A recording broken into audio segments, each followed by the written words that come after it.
கொத்தமல்லி சட்னி செய்ய போகிறேன், எப்படின்னு பாருங்கள். கொத்தமல்லி தழையை கிள்ளி வச்சுக்கலாம். கிள்ளி வச்சுட்டா அப்புறமேல தேங்காயில் உடச்சி சட்னி ஆட்டிக்கலாம். அதுக்குள்ளே வாங்கிடுச்சு. கொத்தமல்லி தழையை பொரிச்சாச்சு. நீ தேங்காய் உடச்சிக்கலாம்.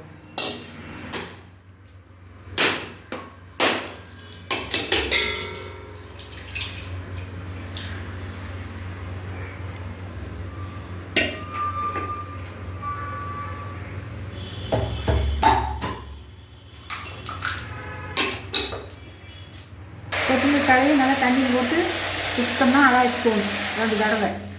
இல்லைன்னா மண் கல்லில் இருக்க வரும்.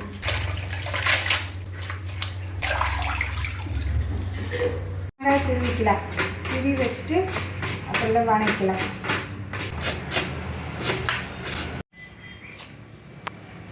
கொத்தமல்லி தழையை இப்படி கட் பண்ணிட்டா சீக்கிரம் வணங்கிடும். இல்லைன்னா கொஞ்சம் லேட்டாகும். அப்படியே போட்டால் ஆட்டு போடுறதுமோ கொஞ்சம் நல்லா ஆட்டு விட்டுரும். இப்போ கொத்தமல்லி சட்னி செய்ய ஆரம்பிச்சாச்சு. அதுக்கு தேவையானது என்னென்னு நாங்கள் பார்க்கலாம். கொத்தமல்லி தழை சட்னிக்கு தேவையானது கொத்தமல்லி தழை, வெங்காயம், கடலைப்பருப்பு, உளுந்து, சீரகம், கொஞ்சம் பெருங்காயம் கொஞ்சம் போட்டுக்கணும். அப்புறம் தேங்காய், கொஞ்சம் புளி, இஞ்சி, மிளகாய். நீ அடுப்பு பார்த்து வச்சுக்கலாம்.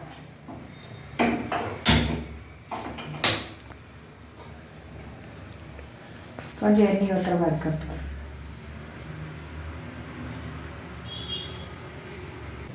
எண்ணெய் காய்ஞ்சிருச்சு. மிளகாய் போடுறேன். மிளகாய் போட்டு இது வெங்காயம் போடுறேன்.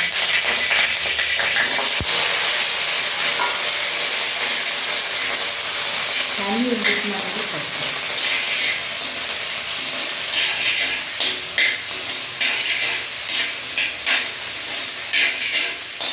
வெங்காயம் பாதி வணங்கிட்டு போட்டு தான் கடலைப்பருப்பு உங்களும் போடணும். உப்பு போட்டால் தீஞ்சு போயிடும்.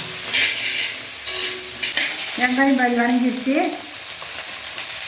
இந்த கடலைப்பருப்பு போடுறோம்.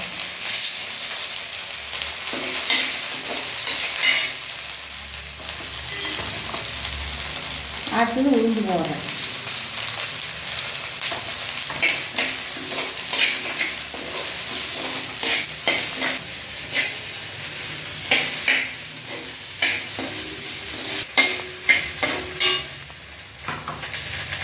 சீரகம் போடுறேன்.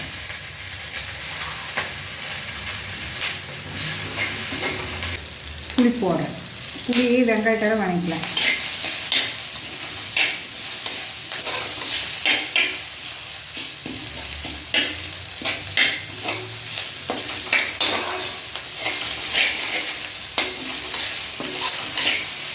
நீ அடுத்தது கொத்தமல்லி தழை. கொத்தமல்லி தழை வந்து நம்ம நேரடி வணக்கூடாது. வணங்கக்கூடாது.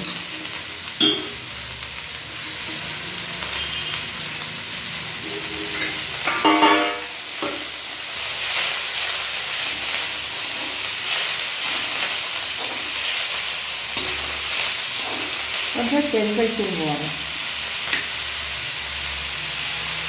கொஞ்சமும் போடக்கூடாது.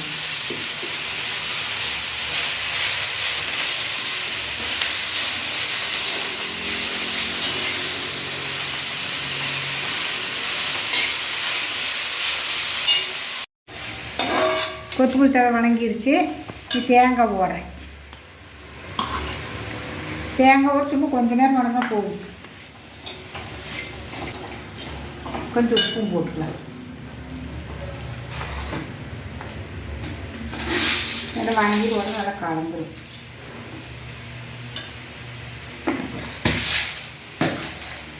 இஞ்சி பச்சையும் போட்டு ஆட்டிக்கலாம். வணக்க வேண்டியது. வணங்கிருச்சு.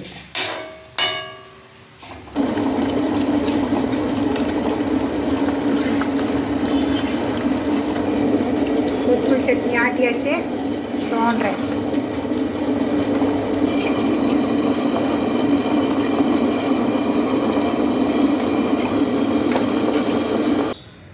கொத்தமல்லி சட்னி ரெடி ஆயிடுச்சு. நீங்களும் இதே மாதிரி செஞ்சு பார்த்துட்டு சொல்லுங்கள். நல்லா இருந்துருக்குது. இப்போ கொத்தமல்லி சட்னி ரெடி ஆயிடுச்சு. இப்போ எப்படின்னு உங்களுக்கு சாப்பிட்டு பார்த்து சொல்கிறேன்.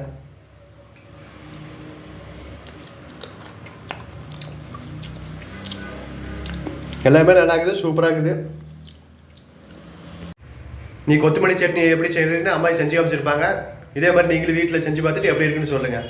மாதிரி அடுத்த வீடியோவில் பார்க்கலாம்.